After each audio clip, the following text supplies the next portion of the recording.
Okay, Anna, how are you?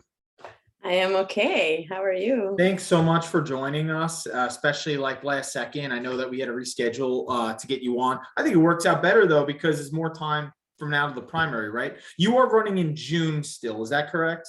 That's correct. Yes. Okay. This crazy redistricting, no, Oh my God. the dates and districts. At least you don't have to worry about being a whole new district, though. That's good. That is true. New York State is my district. Yeah.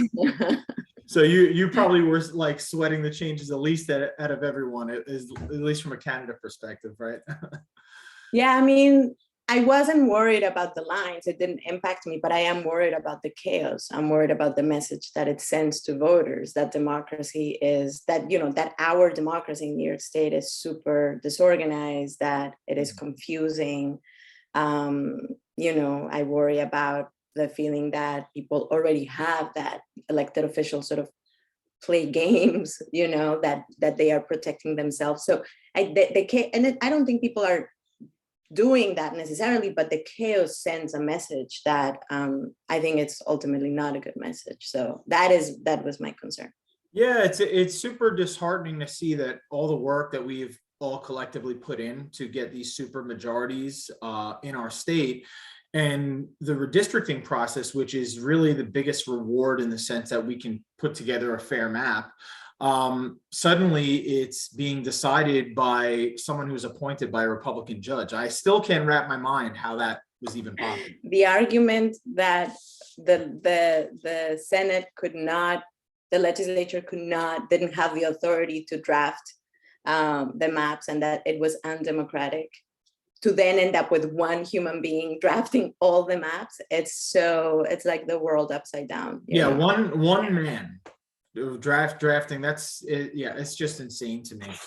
Terrible. Yeah. Well, I want to start just by some of the folks on this call already know who you are, but I'll just give a basic primer to introduce you. So Ana Maria Archila has been a leader. You have been a leader in New York and nationally in the fight for immigrant rights, worker justice, LGBTQ rights, women's rights for over 2 decades.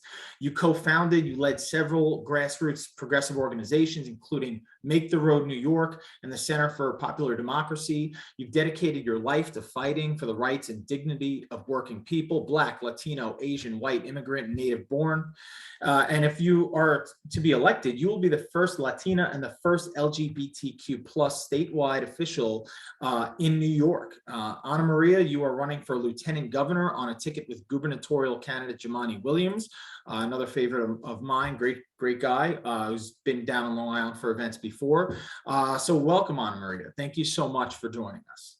Thank you. Thank you so much for welcoming me here tonight. Absolutely. You're always welcome here. So my first question, I ask this of any candidate who joins us, basically tell us why you're running, what motivated you to run, and if elected, what are your top priorities going to be? Yeah, so you said a lot of my story, but I will tell you that I came to this country when I was 17 years old from Colombia. And I've been thinking a lot about that today because the reason why I ended up here is because Colombia was a very unsafe place. There was the political violence, pushed out lots of people, my dad included. And it was in this country and it was in New York that we found safety. It was in New York that I found a welcoming place to build a new life. And today with the events of the last weeks, the massacre in Texas, the massacre in Buffalo, the shooting in the subway, there is a part of that sense of safety that is punctured every time it happens.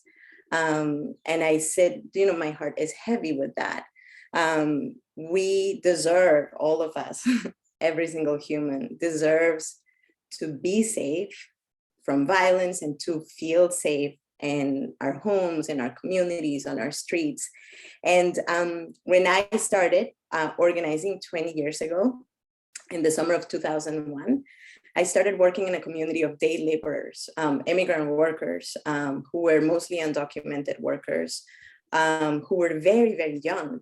Some of them were 15, 16, 17-year-old kids or men in their early 20s who were working, they were not living the lives of young people. They were working in construction, 10 and 12-hour days, or in restaurants and delis, getting their wages stolen, getting paid less than the minimum wage, living in really dilapidated housing, and living like the daily indignities of invisible work, of work that is just taken for granted, and backbreaking work. But even though that was the reality of their lives, they would come to the organization where I was working, where I was teaching English, at the end of the day, at like 7 o'clock at night or 9 o'clock at night. They would show up and say, I'm here.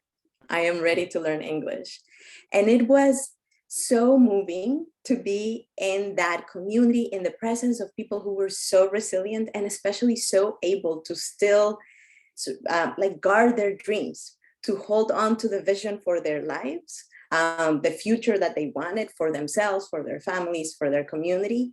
And so I understood in that moment that people's dreams for their lives and for the people they love are a very powerful force that drive our efforts, that help us wake up every day, doing it again and imagining that something better is possible and waiting for us out there. And the thing that makes people's lives hard are often the result of policies that compound inequality over time. In the case of these young people, immigration policies, but also the housing policies of New York State that make housing so incredibly hard to afford, dignified housing, or the wage and hour enforcement policies in New York, which are so weak, and that's why workers get their wages stolen, $1 billion every year. And so I spent 20 years building organizations that allow organizations like Make the Road New York, building and leading, to make sure that the communities that are marginalized, that are exploited, actually have both a space to feel fully human and respected and welcomed and cared for, but also a vehicle to be powerful, to make demands of our society, to propose solutions to the things that are hard for people, to the challenges that they are facing, to be taken seriously in our democracy. So Make the Road New York was the organization where I first did that. And I actually helped, I was a person who helped lead the effort to build an office of Make the Road on Suffolk County in Brentwood. I was leading a team of people knocking on doors and going to different towns looking for an office and really helping us start our work there. And then I went on to do this work at the national level with the Center for Popular Democracy. And that's the work that I am, these last 20 years of doing that work, of building power that belongs to people, is what I'm most proud of. But I, oh, Shanshana, that's so good. But I have, I'm most known, or there was a moment in my life that gained a lot of visibility, which was when most people know me as one of the women who confronted Senator Jeff Flake in an elevator, and an effort to stop him from nominating Brett Kavanaugh to the Supreme Court, because in that moment, we understood that with Brett Kavanaugh in the court, we would lose the gains that have been made by generations on women's rights, on workers' rights, on LGBTQ equality. I think Roe is just the tip of the iceberg of what is coming from the Supreme Court, which is why it is so important to make sure that New York is a place where people find safety in all forms. And when I looked at the state elections at the late last year and sort of at the beginning of this year, I first sensed the fatigue from communities where I've organized. Just people are tired from the chaos, from the chaos of Trump, the chaos of Cuomo, COVID, all of these things. And in the fatigue, the ones who didn't lose loved ones and jobs, who didn't lose stability in their lives, the industries that dominate our economy were reorganizing to sort of cement their control of Albany. And really, propelling the campaign of Governor Hochul. And it felt like we are leading towards a coronation. And that when coronations happen, the communities that lose are the most marginalized communities and people who are struggling. Middle-class families who are struggling to pay property taxes, and working families who are really constantly trying to balance where to put the money, because it's not enough money, because jobs don't pay enough to afford the rent or afford utilities. And so I decided to join Jumani as his lieutenant governor candidate, to accept the invitation of the Working Families Party to do it, initially just so that we would make sure that the election was a real election where people's votes would matter, where the priorities of working families, of people who are struggling with the affordability crisis that we're facing in New York, that those priorities would be the center of the conversation, that we would have an election where we could make the demand to actually focus on investing in affordable housing, on investing in childcare and in home care, on making sure that young people are safe in their schools, that people are safe on their streets, that we're not criminalizing communities that have been forever criminalized and segregated and redlined, like the people in Buffalo who not just experience white supremacist violence, but actually have experienced decades and decades of segregation and redlining. So that's why I decided to run for lieutenant governor. And also because, for as long as I have been an organizer, the governor's office, regardless of who was in that office, was the obstacle we had to overcome. When we wanted to increase the minimum wage, when we wanted to win access to college for immigrants, or even investments in English classes, that just always the governor was the obstacle we had to overcome. And the lieutenant governor was nowhere to be found. Not that important, not that interesting. And the thing is, the lieutenant governors are actually only visible for the most part on election time. They are used as the person who rounds up the ticket of the governor. And then once the general election happens, they sort of disappear into the background, never to be actually mentioned again. A lot of people don't know that they vote for lieutenant governor, but I think that's so wrong. This is an office that's directly elected by the people and that derives its mandate from that fact. It should be an office that actually elevates the voices that get drowned out in Albany by the fortress of lobbyists and donors that surround the governor's office.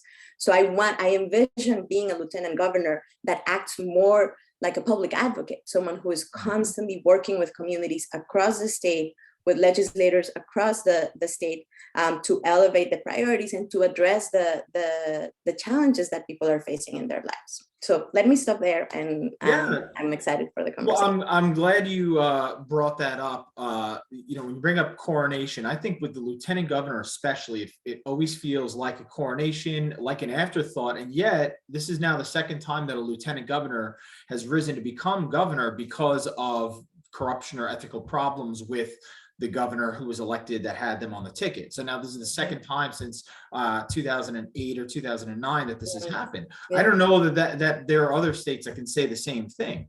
And yet we seemingly don't pay enough attention to this race. But I think lieutenant governor should be a prime spotlight race for this reason. And it seems like you believe, and I share this belief, that lieutenant governor should be an office that is independent from the governor, is independently elected from the governor, and it's somebody who can use the power of that office. It's not does not have the executive power as the governor does, but has that you have a voice. You are the lieutenant governor. You are the next in line if elected. Yeah. So it seems like you are really buying into the power of that position and plan to use the power of the voice of that position to advocate for what you want. Does that sound right? Exactly. Yes, I think the lieutenant governor should be a partner to the governor. And when he or she is doing the right thing, essentially, like really advancing solutions to the challenges that people are facing in their lives. And the lieutenant governor should be able to stand up to the governor when the governor veers away from actually serving the public interest. Yeah. But in addition to that, the lieutenant governor should be amplifying the demands, the voices, the stories, the dreams, the struggles of New Yorkers. The dynamic in Albany is really shaped by a few industries that just essentially own the conversation through their donations and their lobbying infrastructure. The industries of, real estate, healthcare, Wall Street, to some extent, agriculture and others. And in that equation, the priorities of people get sort of fall off the table or get are asked away. And I think New York is a place where everyone should be able to have a home. New York is one of the richest states in the country, but it's also one of the most unequal. And it is unequal because of decades of policies that have reaffirmed inequality, that have prioritized the demands of billionaires, whether it is the construction of a stadium or an economic development project that at the end of the day doesn't produce that many jobs, things like that. We could do so much if we actually said we're going to invest in people instead of investing in the demands of the wealthiest. And there are some really, really, really wealthy people in New York. New York has a very high concentration of billionaires. This is a fact I learned recently. There are 125 billionaires in the state of New York. And these guys, so everybody could fit in one room, like one semi-large room. And these folks, mostly men, have earned, just in the 2 years of the pandemic, $228 billion in new wealth. $228 billion is $8 billion more than the state budget. The state budget that just passed was— a lot of them did quite well during COVID-19. I mean, well, the rest of us struggle. A lot of those wealthier people did great. So, and you know what? We're not taxing any of that wealth. Yeah. It's all sitting in the market as unrealized gains, but it's obviously real money for the banks. It's real money for the market. So there is a lot. We keep asking middle-class families, working-class communities to hold the bag, while the richest few just take and take and take. And we need to stop that dynamic so that we can allow people to live with dignity. Well, you are an absolute expert on people-powered movements, and that's really seems to be the backbone of your campaign and your candidacy. So let me talk about a people-powered movement that is now something that was successful to start with, but there's always the question of how the general public feels and whether politicians have the guts to stand up for it. And I want to talk about justice reform.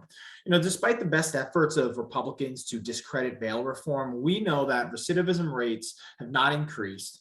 And that it largely has worked, but it's often difficult to tell that story to voters when all it takes to discredit or to hurt that movement for justice reform is one bad story in the New York Post. So my question is twofold. What are the next areas of justice reform that you and Jumani would push to address?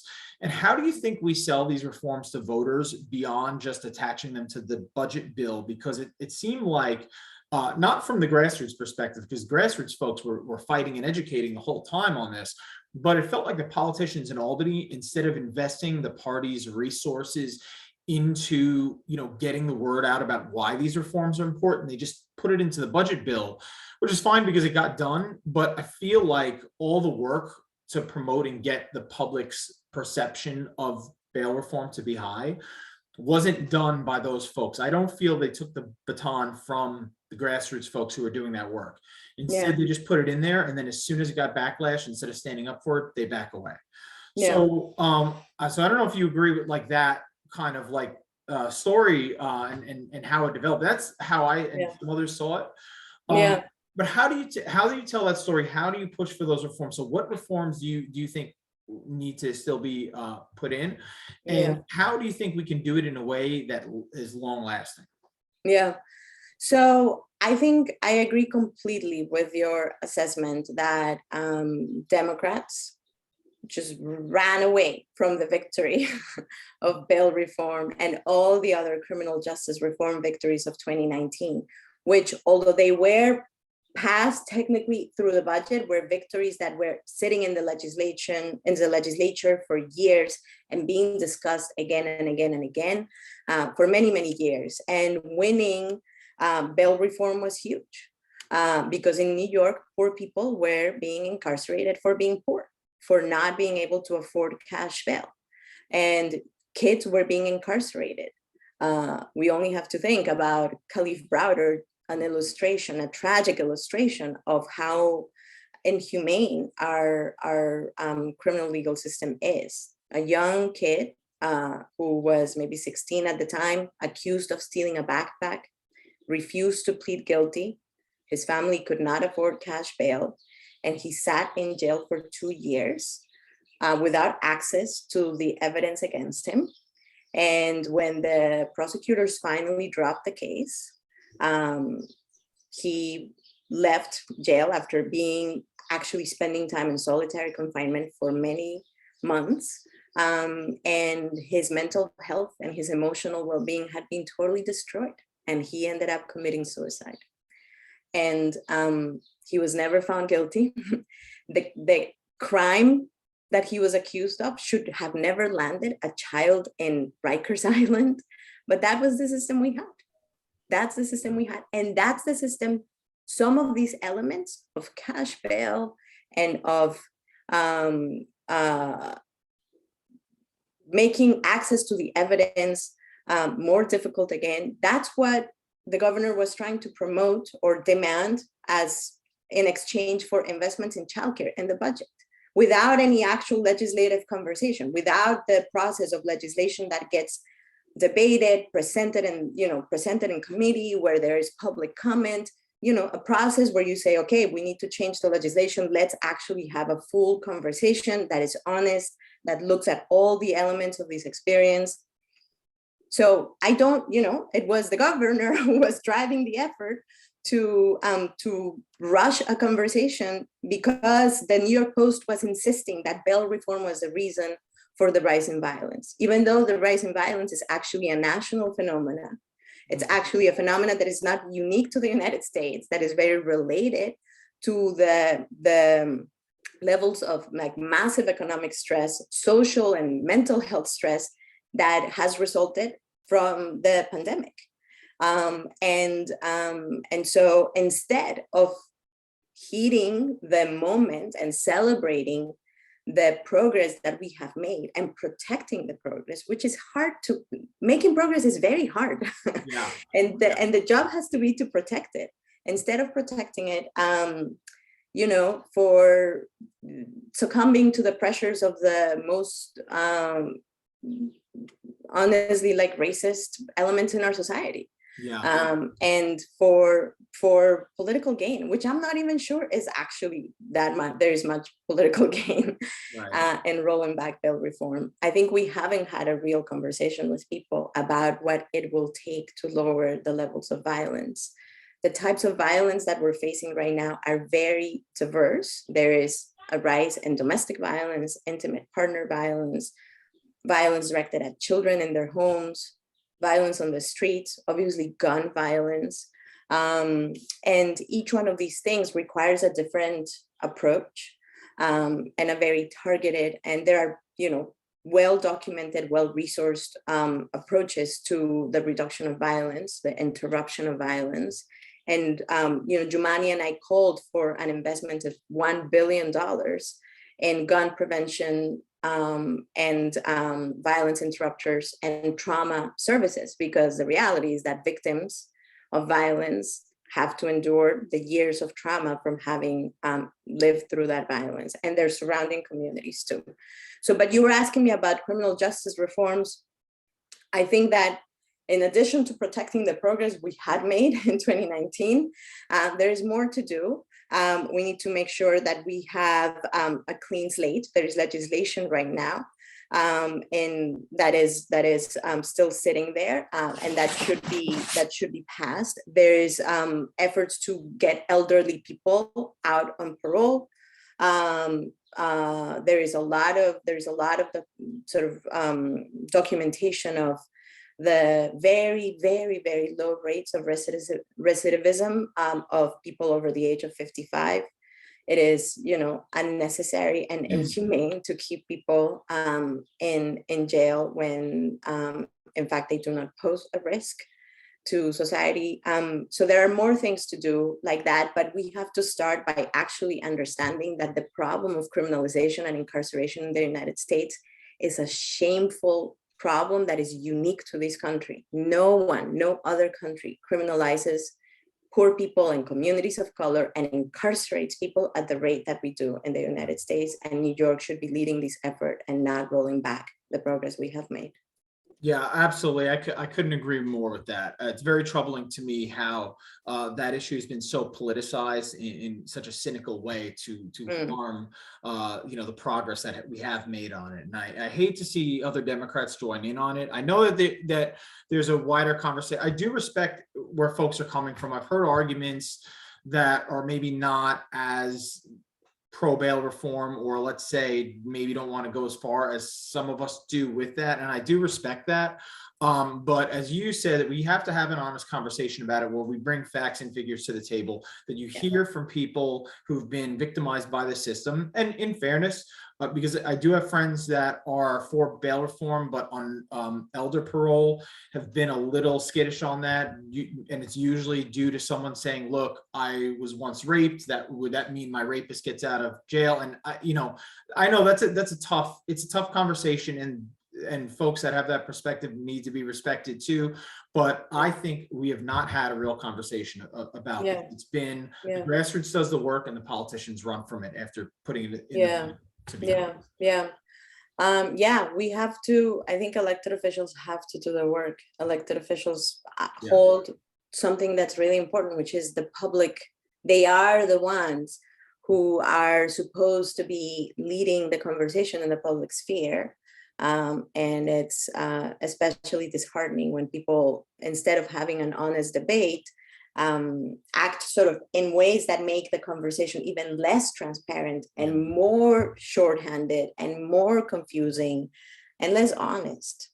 I saw Majority Leader Andrea Stewart's cousins give an incredible speech at the Democratic Rural Conference, a room of mostly, Democrats from rural counties across the state, overwhelmingly white. And, she said, like, there is a reality of being a Black person in America, and my children are Black men in America. And if we do not actually understand that they, just by virtue of who they are, they are more likely to have encounters with police, more likely to have to be questioned, to be considered suspicious, and often to be accused of violations of many kinds. If we don't understand that, we are basically not learning the reality of history. And so she brought, and people, like, that room was so receptive to her just telling it like it is from the perspective of a Black mother. And more of that is necessary, but it shouldn't just be on the shoulders of the communities that are criminalized and who are constantly afraid of being sent to jail unfairly. These conversations shouldn't just be, the responsibility of the communities that are the most targeted. Absolutely. Well, I want to talk, and I know, I want to try to respect your time as much as possible here. So I figured we'd do two more questions that, kind of short questions, and then get to as much Q&A as you can stay for. Yeah. But I'd like to begin with a topic that's obviously in everyone's minds. You alluded to it earlier. 19 elementary school children, as the last count that I saw, were murdered by a gunman in Uvalde, Texas. And despite that, our country's leaders are still not serious about the gun violence epidemics. And New York does have stricter gun control laws than most states, but as we saw in Buffalo, we are not safe from the threat of a mass shooting. So as a candidate for state office, where do you think New York can improve on both gun control and addressing the root causes of these mass shootings? Well, first, it's a remarkable thing also that only happens in this country, where there have been over 200, shootings just this year where multiple people have died. And we're just in the middle of a year. Obviously, the biggest responsibility lies in Congress. Congress needs to act, to pass universal background checks, to ban assault weapons, to make sure that we have strong red flag protections. It should be very, very, very hard to get a gun, to get a rifle. We need to end the filibuster because but otherwise we're just simply allowing the Republicans to take the rights of women and people with uteruses to control our reproduction, our lives, and we're allowing the massacres to continue. But in New York, we should do more. The governor, I think, made an announcement today, perhaps, that no one below the age of 21 should be able to buy an AR-15. And my question is, why does anyone need to buy it? That's my thought. Why does anybody why is this even a thing that is sold in the state of New York? No one should have a weapon of war. I've heard from people, well, you know, a lot of hunters use AR-15 on deer. I'm like, how big are the deer today that you need AR-15?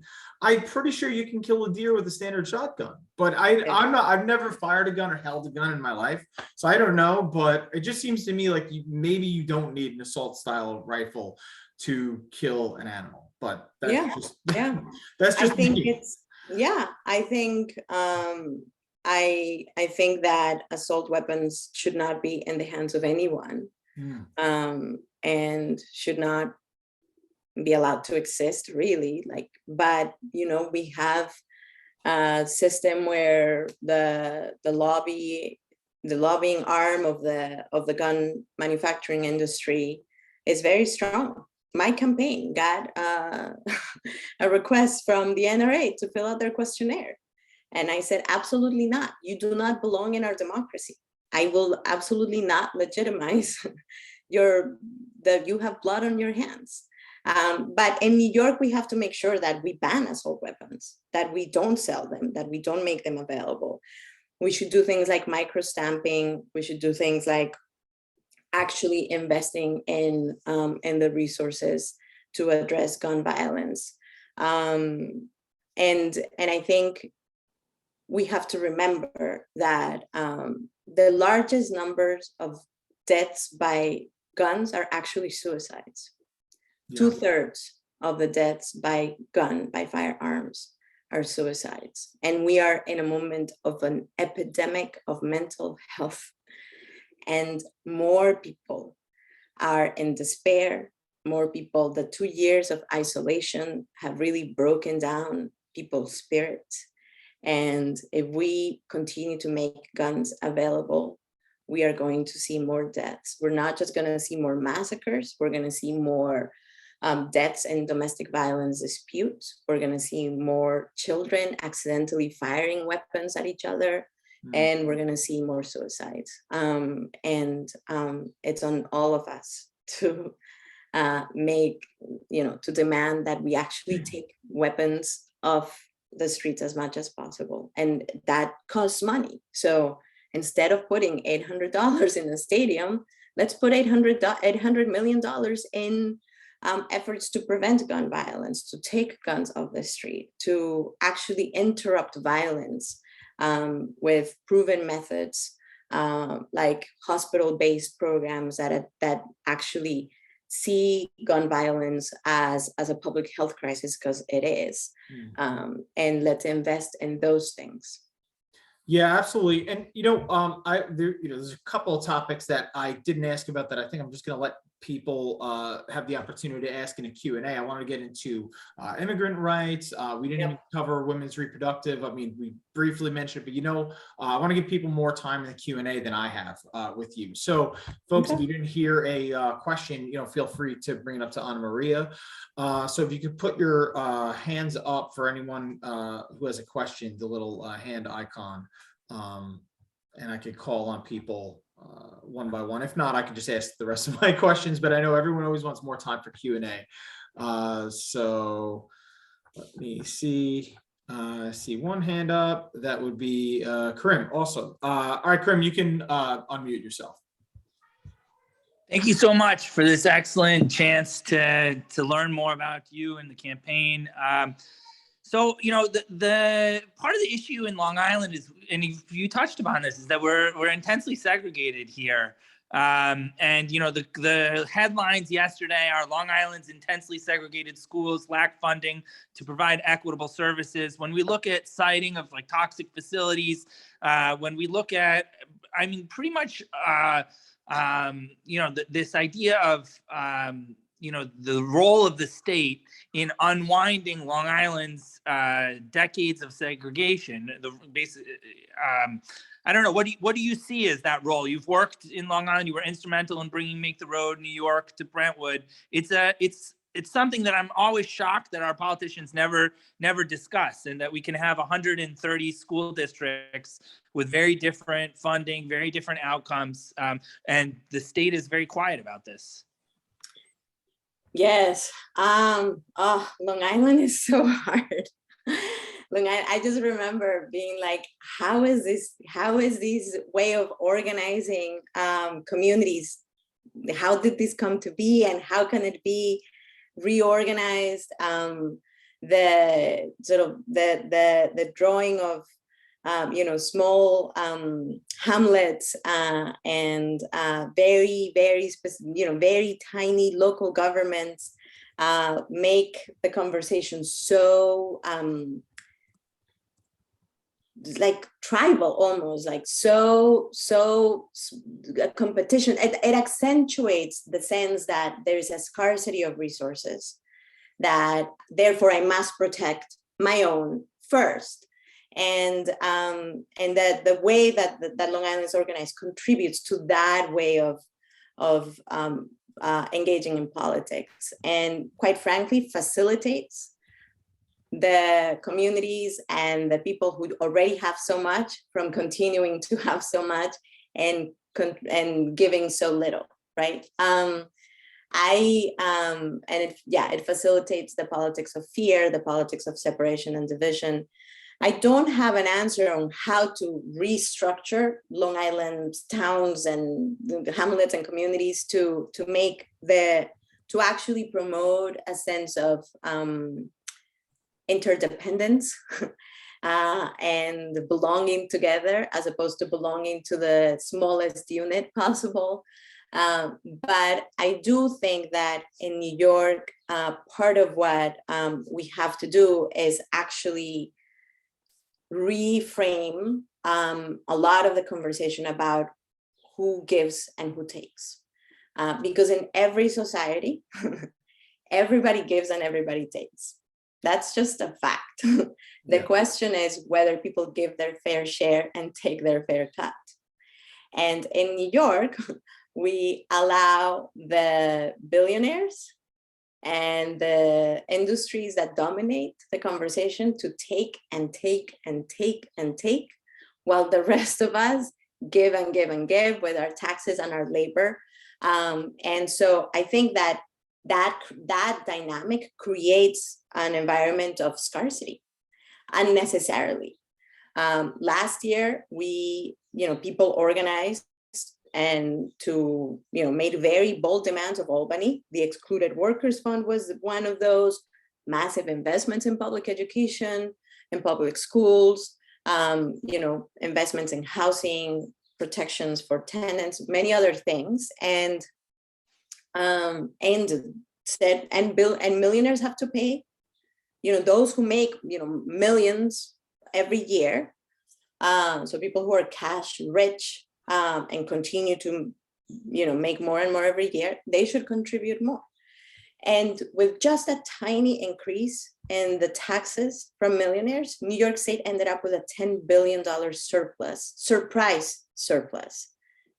And that was negotiated during this last budget. And last week, the comptroller said, whoops, we have $3 billion more that we didn't project we would have. So if we actually ask the richest few to contribute, we would actually be able to address,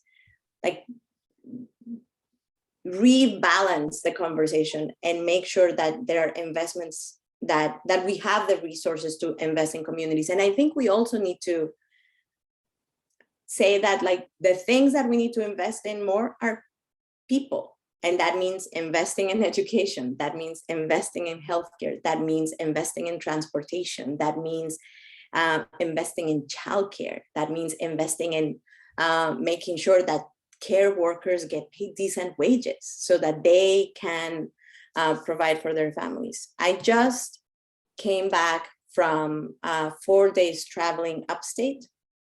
I started Saturday morning in the North Shore of Staten Island, meeting with the people I first organized with, people I've known for 20 years. And I asked them, so what do you want me to know? Like, what is the core thing? And people said childcare. We don't have a place to leave our children. We leave them with our, neighbors, with our families. And sometimes these are not safe situations. We need childcare. And then I went to Buffalo, where I met with a woman who lives in the east end of Buffalo, in the neighborhood where the massacre, the white supremacist violence happened. And she walked me around and showed me all the empty lots in this neighborhood and the houses where she's leading a community land trust where they have been able to build new homes. And she showed me the one bus stop in the neighborhood and the one ATM machine, because there is no bank. There is no bank teller. There used to be, they closed it. And then the one supermarket where the massacre happened. And she said, we need investment in food. My neighbors need food. Then I went and went to Rochester and met with someone who, a tenant who walked me around her house and showed me the fire that where her porch had burned. And then the hole in the ceiling where there has been a leak for 2 years, and the holes on the wall in her bedroom where she has stuffed plastic bags to stay warm at night and the winter. And she said, this is my only affordable housing option. Basically, New York's affordable housing program is dilapidated housing. That's it. Whether it is public housing or privately owned housing, it's dilapidated housing. And then I met with farm workers who work 6 days a week, 12 hours a day, milking cows. 2 men milk 1,400 cows in their 12-hour shift twice. 1,400 cows twice. Yes. And I asked, where do you go to the doctor? And they said, we don't go to the doctor. We drink teas and buy Tylenol. We don't have healthcare. We don't have health insurance. Wow. And then I met I went to Ithaca and met with some farmers who just own their farm and work their farm. And I asked, where do you go to the doctor? And they said, we have Medicaid, but we are constantly battling to make sure that we don't make so much money that we get thrown off Medicaid. So this is New York. This is the richest state in the country, one of the richest states. And this is what people are living through.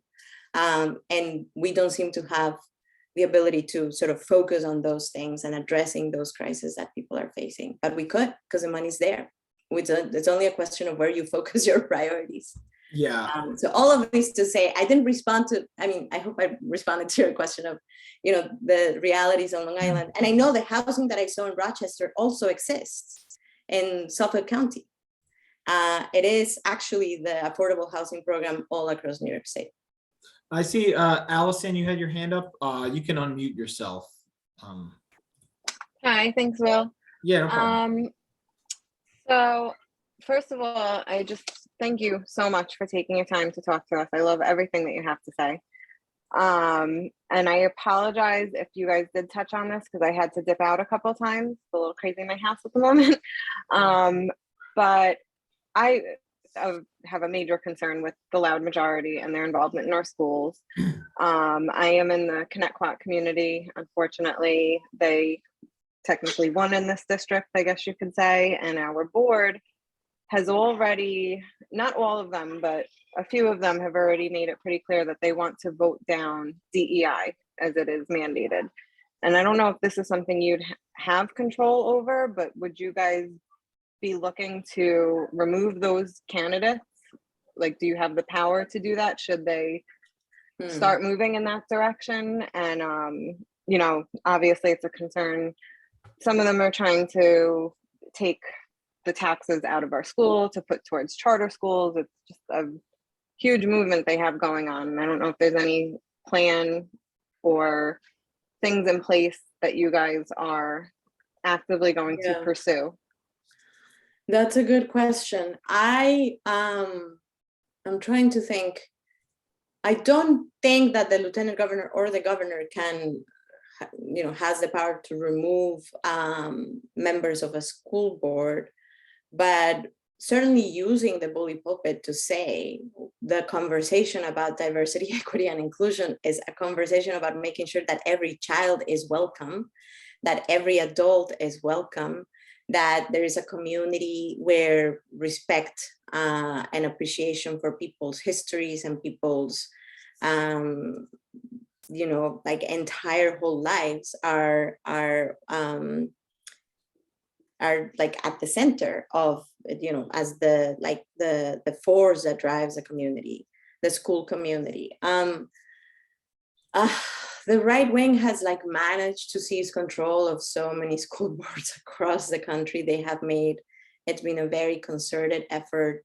And I think that in the short term, as these like culture wars that are really code wars, like racist code wars, we need to actually just we need to approach it with honesty. We need to we need to both say, we understand that maybe your participation in this comes out of fear. Like, what is that fear about? Let's talk about that. What is actually the thing that you want, the solution that you want for yourself to address that fear? So granting people the opportunity to sort of show up, but also just saying the norm in a state like New York needs to be a welcoming environment for children of all backgrounds and adults of all backgrounds. And it's a good question. I want to find out what the exact, if there's, what are the powers of the state in relation to what school boards do or don't do, and the kinds of policy creation that comes out of school boards. So let me investigate and come back to you, because this is actually a really important issue that I hadn't, that particular way of what are the levers that we would have. I'm not clear. Jennifer Green, you have a question. Thanks, Will. And thank you so much, Ana Maria. It's really good to meet you virtually. Thank you so much for running. So yesterday I was actually in Nassau County helping Jeremy Joseph canvass. He's the back of his card just is a list of all the things that I care so much about. You mentioned childcare, the Building Public Renewables Act, but the question that so I know that I'm glad that you are on board with all of that. A question that I have is why do we have a Democratic controlled legislature and still not be able to get the New York Health Act passed? Like, I'm so angry about that. And so I don't know if that's something that you'll be bringing up in your campaign, but like that makes me really mad, because we already have the votes in the Assembly and Senate, but we can't get it brought to a vote. So that makes me angry. But I also want to put in a good word for you to think about. I would really like to see New York State help farmers who want to transition to more plant-based crops to do that for the sake of healthier food, for the climate. That's something that I also care about. And the last thing is Merge Left, Ian Haney Lopez, race class narrative. I don't know if this is on your radar, but it was local activist Ashley had some of us read it. And I think that it provides a great answer for how to effectively respond to the kind of dog whistle politics that we saw so much of with the bail reform, around the bail reform, which you were talking about. So thank you for letting me plug that. But go ahead, I'll mute myself now. No, You plugged a lot of good Um, things. We get good candidates, good books and everything. I like it. yeah. I need to connect with Jeremy.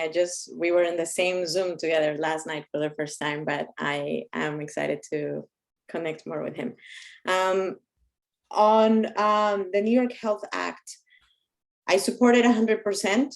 You know, after meeting both with farm workers and with farmers who say we don't go to the doctor, or, you know, we have to always watch, you know, how we keep under the eligibility guidelines for Medicaid. It's an absurdity that this is the healthcare system that we have. I think that the problem with the New York Health Act is the problem of the industries that dominate the conversation.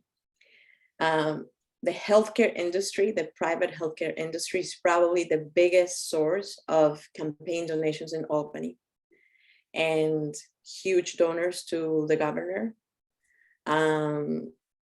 huge donors to many legislators, and they don't want this to happen. And the New York Health Act would be, you know, not just a sort of reorganization of our healthcare system, but it would actually be a reorganization of our economy.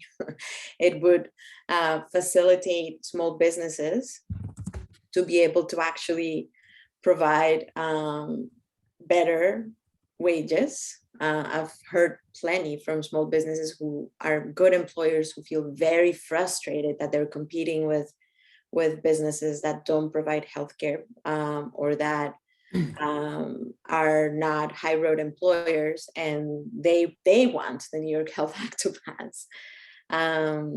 You know, there are unions who oppose the New York Health Act because they feel like, you know, the biggest benefit that they offer to their members is health insurance, and with the New York Health Act, they would lose that ability to say, this is what we offer. But the reality is that that's a very sort of narrow, I think. I understand what they're saying. And I also think unions are so important on so many elements and sort of dimensions of our lives. And they could be bargaining for the common good and not just bargaining for the specific sort of, you know, interests, the narrow interests of only the members of the union. They could be bargaining for the interests of the union members and their families and their surrounding communities. And I think many unions do, in fact, do that. But this is what healthcare is, where like that's where things get stuck. So this is a difficult battle. I will say let me just say that I am so impressed with the coalition that has been able to win a majority in the assembly and a majority of supporters in the Senate. That's not easy. It's huge. And you should, even as you sit with the frustration, just recognize how monumental that is. And then I had this idea. We didn't end up making it happen. But at the beginning of the campaign, I wanted to travel across the state and meet with people who were getting like massive bills from their health insurance companies, and then go to the health insurance offices and just like confront and sit there and like occupy the lobby until they showed up and until they negotiated the bill down, just to dramatize just the absurdity of the private, you know, for-profit health system. And maybe I'll do that as a lieutenant governor. That'd be amazing. That really would be. That would be interesting, and would be a good contribution to the debate. Just humanizing the debate, making the stakes very clear, very specific in the life of one person. And I think we need to do a lot more of that. Well, but the Ana campaign is Maria, amazing. You should feel proud. I want you to feel proud of what has been accomplished. Yeah, no, you know what? I think that's a great point. I think we've made so much progress, and for the lack of where there's been lack of progress, that's not on the grassroots, and we can only go up from where we are. So even in a year where, whether it's a down year or whatever, I still think there's a lot of things to feel good about. And you're someone who I think inspires people to feel great about what has been done and what is to come, especially if you are elected lieutenant governor. So Ana, I know that you have another meeting you got to go to. You are on like a tour of Long Island just today alone. It's amazing. Keep working hard, keep campaigning hard. Thank you so much. And please come back sometime. Thank you so much. This was wonderful. Thanks, everyone. All right. Good Thank night. you so much, Ana Maria.